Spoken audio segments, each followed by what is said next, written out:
We've got a full-blown mailbag episode for you today. Lots of questions, lots of different topics to get to, but most importantly, I'm going to tell you why USC quarterback Caleb Williams is the biggest villain Notre Dame has had to deal with in a long, long time.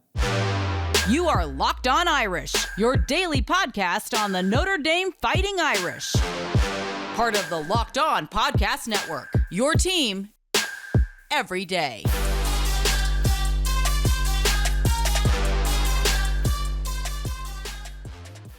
What's up and welcome in. This is Locked On Irish, and it is Thursday, May 4th, so thank you for making this your first listen of the day. As always, you can watch the show on YouTube or listen wherever you get your podcasts. My name is Tyler Wojciak, and I am the host. I'm a Notre Dame alum and producer for college football talent at the Fox Sports headquarters in LA. And we got another mailbag episode this week. I've got a bunch of questions covering a wide range of topics, so thank you to everyone who sent yours in. I really appreciate it. And if you want to be included in future mailbag episodes, send them in. The easiest way to do it is by hitting up the show on social media, which you can find on Twitter at Locked On Irish or on Instagram at Locked On Irish Pod. Or you can drop them below in the comments if you're watching along on YouTube. Typically, I avoid the YouTube comments at all costs, but I'll make an exception for mailbag questions. Real quick, though, before we get rolling here, I would let you guys know that this is the last episode of this week because I'm going on a little vacation this weekend. I'm going back home to Louisville for the Kentucky Derby, and I cannot wait. If you know me, you know how much I love going back home, especially around Derby time. I've been going to the Kentucky Derby since I was a freshman in high school. It's my favorite time of the year. It's my favorite event every single year, so I've got a big weekend ahead. So this will be the last episode until Tuesday of next week, and then I'll be back on the daily grind. And while we're on the topic, I might as well give out my Derby pick so that it's out there. That way, if I'm right, I can gloat about it, and if I'm wrong, then you guys can tell me I'm an idiot, and I'm just going to have to take that one on the chin. But I love Forte. I know it's the favorite. I think it's at 3-1 right now, so it's not like the sexiest pick, but I've liked this horse for a few weeks now. Then I listened to a 3-hour-long podcast. I listened to the full 3 hours about the Kentucky Derby, so I'm basically an expert now, just like you are. You're an expert on Notre Dame football for listening to this podcast on a daily basis. So the host came to the same conclusion I did. They said that Forte is going to win the race, so I agree. I'm feeling pretty good about this pick, so get rich this weekend and take my advice. I promise I won't let you down. Yeah, because I could totally promise that. All right, that's enough horse racing talk for this podcast. Let's get to what you guys actually came here for. And our first question comes from George Anderson, who wants to know, where does USC quarterback Caleb Williams rank among the biggest Notre Dame villains of your life? I'm going to be honest, he's my number one. I know that might be recency bias, but I really, really cannot stand this dude. And part of it is because of how good of a player he is, because he's amazing. Like, I'm not one who's going to diminish his play on the field just because I don't like him and I don't like his personality. He is a phenomenal player, and he absolutely torched Notre Dame's defense last season, and he sure as hell let them know while he was doing it. I mean, hell, there's one play where he's like running backwards into the end zone, talking trash to Jack Kaiser. So I didn't love that. I certainly didn't love the fact that Notre Dame's players were like getting in line to greet him after the game. Like, okay, dude, that guy, not only did he dominate you, but he sure as hell didn't respect you while doing it. So I didn't love that, and I really want Notre Dame to kick their ass in Notre Dame Stadium this fall. I don't know if that's going to happen because I think he is just so good, and he's going to be really, really difficult to stop. And then the fact that he has Lincoln Riley calling the plays for him, arguably one of the greatest minds in all of football, not just college, but also the NFL as well. It's going to be really difficult to stop him, but I really, really don't like him. I was thinking of some other notable villains from my lifetime with Notre Dame. Matt Leinart comes to mind. He was obviously a huge villain when I was a kid, but I'm going to be honest now. Matt Leinart has fallen in my Notre Dame villain rankings because I've had the chance to work with him quite a bit at Fox. I know that's a name drop, whatever. But the first time I did meet him, my boss immediately, when she introduced us, she was like, Tyler's a big Notre Dame guy. And he kind of laughed at it. And I was like, yeah, man, to be honest, you made me cry when I was 9 years old. And he was a great sport about it all. And I hate to say this to you guys, but he's actually just an awesome dude. So I can't put him that high on the list anymore. He's really nice. I like working with him. Some other ones, Reggie Bush comes to mind. I haven't worked with him, so feel free to hate him. I have no good things to report on him. So I still don't really like Reggie right now. Maybe that'll change if I meet him. I don't think it will. Denard Robinson, man, he just killed Notre Dame. There was that run there where Michigan just kind of owned Notre Dame, and Denard Robinson was a big reason why. I was at that game at Notre Dame Stadium the year that Kyle Rudolph had that like 98-yard touchdown, and you thought Notre Dame was going to win, and then Denard Robinson just came right down the field and scored. I believe that was in 2010. Yeah, that was Brian Kelly's first season. That really sucked. He killed Notre Dame. I guess I could say Pat Narduzzi because he openly hates Notre Dame, but Notre Dame kind of owns him. So I don't know if he's really just a big villain or he's just a guy who has basically made himself a rival of Notre Dame. Hopefully Notre Dame just kicks Pitt's ass this year. Him and Phil Jurkovec, who I guess is kind of climbing up these rankings after that ridiculous Instagram post last year. Another villain, this might be a little inside baseball, DJ Sticky Boots. I think Luke and I mentioned him a little bit earlier this week on the podcast. He was the stadium DJ for Notre Dame, I think, the past couple of seasons. And if you've been to a game recently, you probably realize, hey, the music in this stadium kind of sucks right now. And DJ Sticky Boots was a big reason why. Although it sounds like he's out of his job, and Notre Dame has a much better DJ in now. So I think that'll be great for the stadium experience. Who's another villain? Maybe Notre Dame Stadium ushers. Some of them are great though, so I feel bad kind of looping them all into one here. But yeah, it's got to be Caleb Williams for me because of his personality, the fact that he plays for USC, and the fact that he's really good. I think those things all come together to make him the biggest villain at Notre Dame, at least in a long time for Notre Dame. All right, next one here. This one comes from @DrewBrennan77. If Buckner doesn't start or not play that much at Bama next season, can you ever see a scenario where he returns to Notre Dame in the spring of 2023 with 2 years of eligibility left? He could have 2 years toward a Notre Dame degree, and his sister would be there too. I appreciate the question, Drew, but honestly, I don't see this happening at all. I would give this about like a 1% chance. I wouldn't say it's completely impossible because anything is possible in the transfer portal era, but I just really don't see it happening. I understand your point, too, about his sister going to Notre Dame, and that's kind of the reason why, or not kind of, the main reason. It was just one of the reasons why I thought that Buckner would stick around because his family seems to really love Notre Dame as well as him. He left the door open to coming back to Notre Dame when he announced his intentions to enter the transfer portal. But once you leave, that's just a whole different thing. Like if you go in the portal and you're like, hey, I might come back, I want to just see what's out there. I think the whole team could kind of understand Tyler Buchner's situation at that point in time. Now he's going to Alabama. There's just no way he can come back to Notre Dame. I don't think Notre Dame would want him back. Marcus Freeman wanted him back when he put his name in the portal because he knew that Notre Dame needed him this year. But now that he left, I don't think Marcus Freeman would want him back, especially considering the fact that with most guys who enter their name in the portal or even consider leaving the program, Freeman's attitude has mostly been, all right, see ya. Like he was not open to guys coming back. And then, once Buckner put his name in, I think the situation was a little bit different. I don't think Freeman would be cool if Buckner wanted to come back next year. And you know who else wouldn't be? The quarterback room. Like that dynamic would just be so weird if Tyler Buchner just took a gap year at Alabama and then just came back and was like, yeah, so I'm going to start now. I don't think that would have flown really well. And you don't want to, disrupt team chemistry and team culture that much. I don't think Tyler Buchner would ever do that anyway, but I understand your point. And if he doesn't play at Alabama this year, I don't really know what Tyler Buchner is going to do. I've obviously been pretty pro Tyler on this podcast, but I'm really anxious to see how this works out for him in Alabama. And if it works out well, that's great for him. And if not, then maybe he'll regret this decision. But we're all going to have to wait and see. I think we're all going to be locked into Alabama football this year, whether we like to admit it or not. Okay, this next one comes from @Paul_Bergman. Marcus Freeman publicly stated that they were going to look to add a safety in the transfer portal, but the window is closed and it doesn't seem like Notre Dame has any targets. Have you heard about any potential names to look out for? I have not. And it doesn't look like Notre Dame is going to pick up a safety in the transfer portal, despite what Freeman said. And I think Chris O'Leary even said, too, that Notre Dame needed to get a guy, and they're not going to get one, which is really unfortunate. And I think that it's poor roster management. And I know that Tom Loy from 24/7 Sports and Irish Illustrated reported that Notre Dame was really only looking for guys, looking for safety specifically, with 2 years of eligibility left. I'm not doubting Loy's intel. I'm sure he had good sources on this, and that's what he was told. But that's crazy to me. If Notre Dame was really limiting themselves to only safeties with 2 years of eligibility remaining, I understand if that's your preference. Like, obviously, I get wanting to get a guy with 2 years as opposed to a 1 year rental. That makes sense to me. But Notre Dame is in such a dire state with their safety depth right now that they just need a body. And even if it's just a body to get through practice, like I think that alone is important for this season because they are just so low on numbers. And I know that the top three are pretty solid. Like Xavier Watts could have a big year, Ramon Henderson, and then DJ Brown. Like they're going to rotate those three guys. But they're one injury away from being in big trouble back there, especially considering that the true freshman early enrollees, Adon Schuler and Ben Minnick, are also dealing with injuries of their own. Now, Ben Minnick, he's just dealt with like a broken thumb or something like that, so he'll be back and he'll be fine. But Adon Schuler has a shoulder injury, and we know from Cam Hart and Thomas Harper that shoulder injuries linger, and they often come back to bite you. So I don't know if you could count on them, especially this year as true freshmen, to contribute. So that's not a great situation for Notre Dame. They really needed to get a guy in the transfer portal at safety. And if you think big picture here, about the transfer portal window. As of May 1st, in all of college football, 2,623 guys entered their name in the transfer portal this offseason.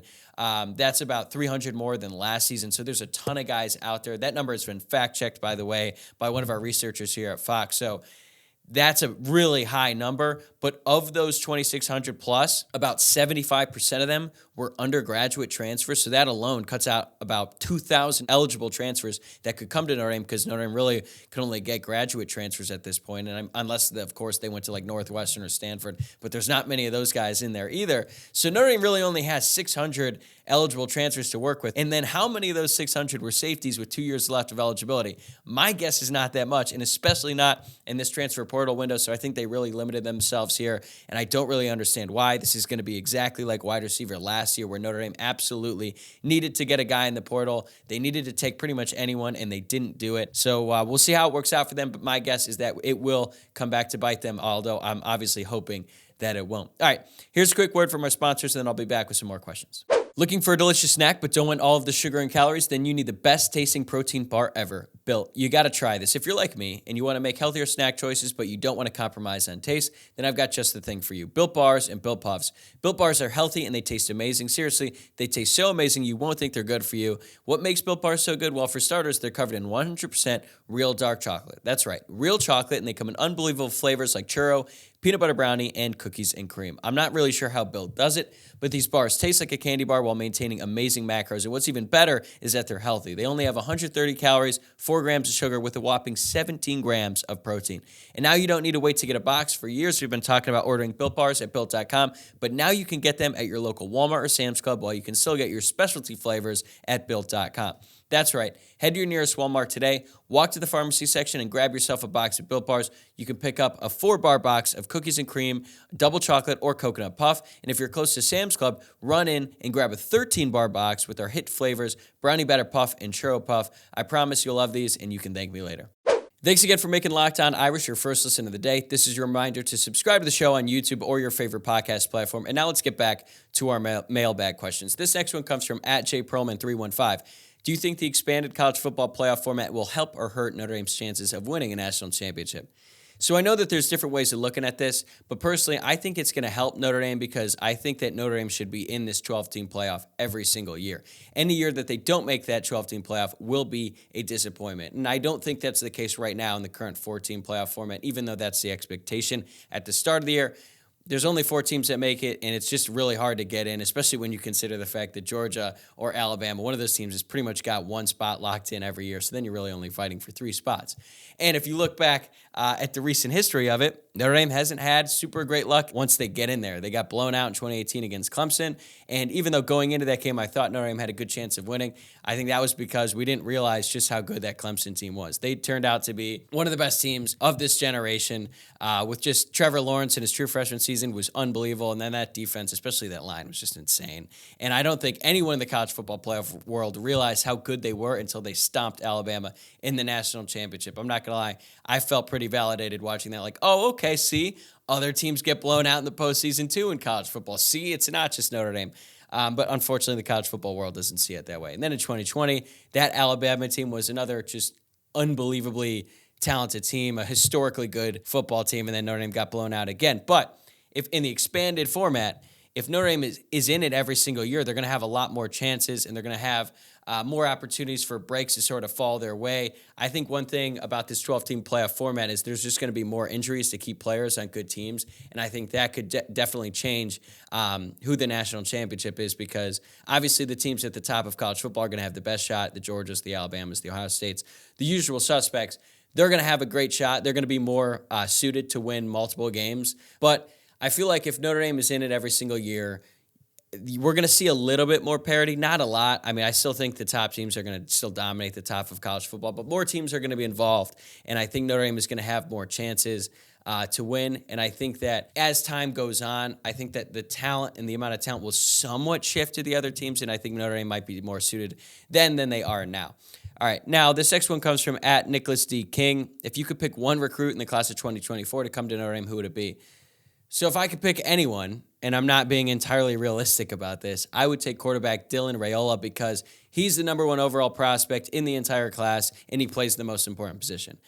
That's probably not the answer you're expecting, especially considering the fact that Notre Dame already has a quarterback commit in this class in C.J. Carr, and Carr is a very highly touted recruit. I think he's the number 5 quarterback in the class right now. He's not a 5-star yet, but he's a really high 4-star.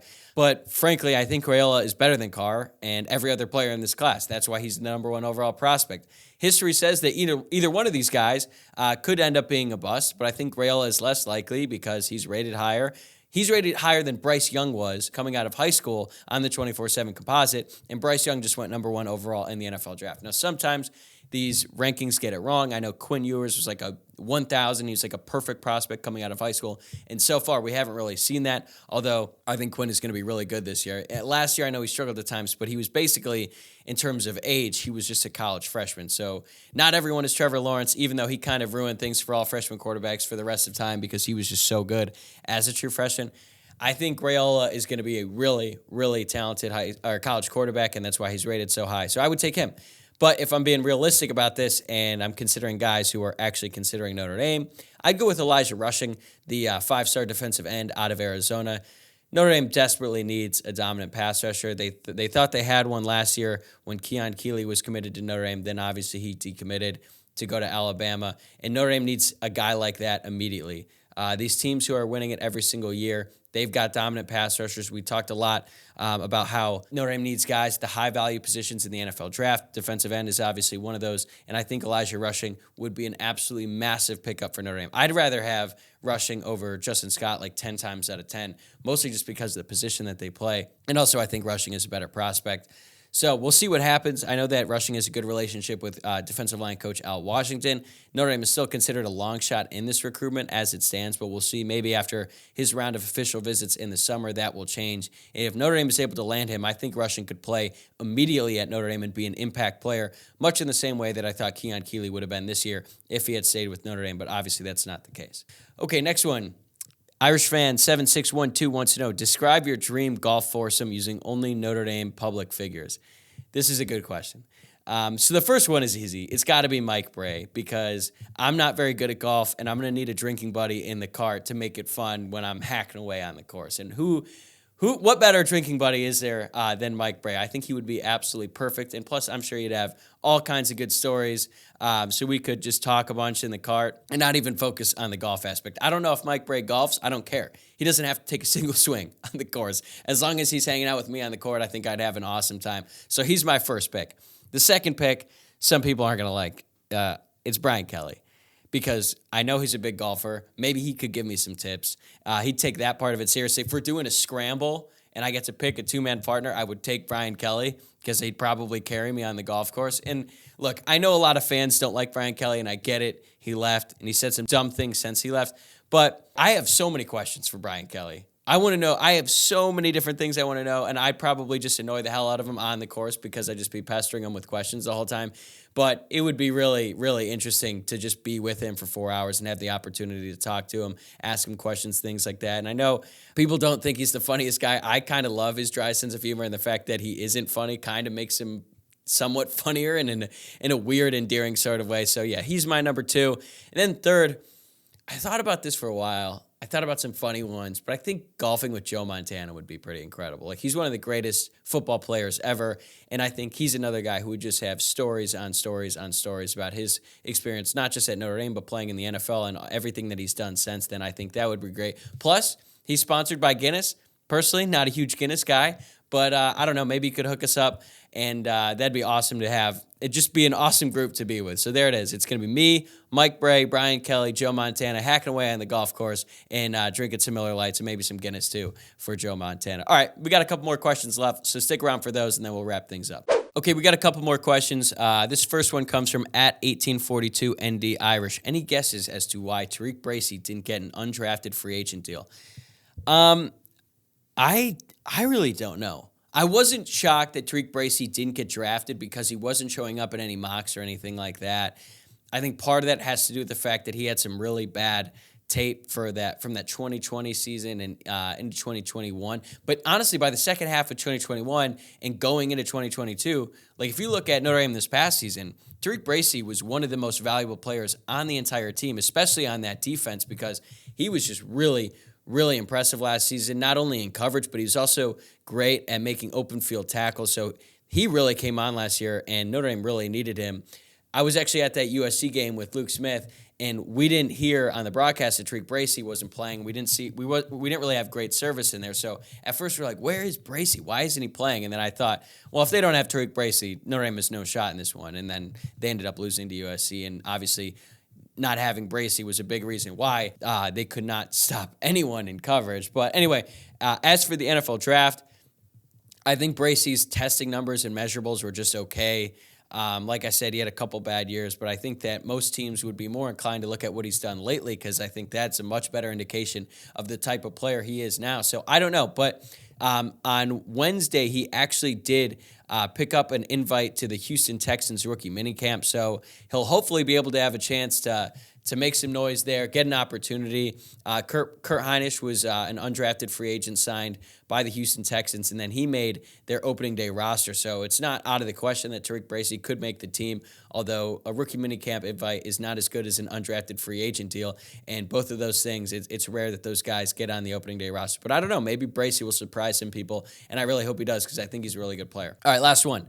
At @ZSmitty_54 wants to know who is going to be calling Notre Dame games next year on NBC. I mean, I think it's going to be Jack Collinsworth and Jason Garrett again. I haven't heard anything different up to this point. I know people didn't love the booth last year, and I get it. Like, that's to be expected. Jack had the impossible responsibility of filling the shoes of Mike Tirico, who might be one of the best to ever do it as a play-by-play guy. So that was always going to be a downgrade. We knew that going into it. I think if you had to ask Jack before it, he would have said, yeah, I mean, it's probably not going to be as good as Mike Tirico, especially not in year one. But I thought he was fine. I was not super pumped when I found out that Jason Garrett was going to be the color guy. And I tried to, have an open mind about the whole deal, and I thought he was just fine too. I know people have like really, really strong opinions on him, and really both those guys. I'm sort of indifferent to the whole thing. I think they'll be better this time around, assuming that they will be the two guys in the booth this year. But there's so much moving and shaking in the college football media landscape, especially as it relates to NBC in the new Big Ten deal. I don't really know how that's going to work out or how that's going to affect Notre Dame's broadcast in the near future, so we'll just have to wait and see. My guess is, though, that Jack Collinsworth is going to be the guy back there, along with Jason Garrett again in year two, which could be a good thing, because Notre Dame actually hasn't had a ton of continuity in the booth with the same guys, especially not in recent years. So I don't know. Maybe they'll be better year two. Again, I'm going to have an open mind about it. I'm rooting for Jack. I've had the chance to hang out with Jack a few times. He came on Sons of Saturday back when I was doing that podcast. And I thought he was a good interview, and I'm rooting for him. So I think we all should be. We should all want a better product, no matter who's up there. So that's my hope, and that's my expectation for this season. But that's going to do it for me today. Thanks again for making this your first listen of the day. Please subscribe to the show. Follow us on all the social medias out there. Enjoy your weekend. Bet on Forte to win the Derby. Get rich. All that good stuff. And I will see you guys on Tuesday.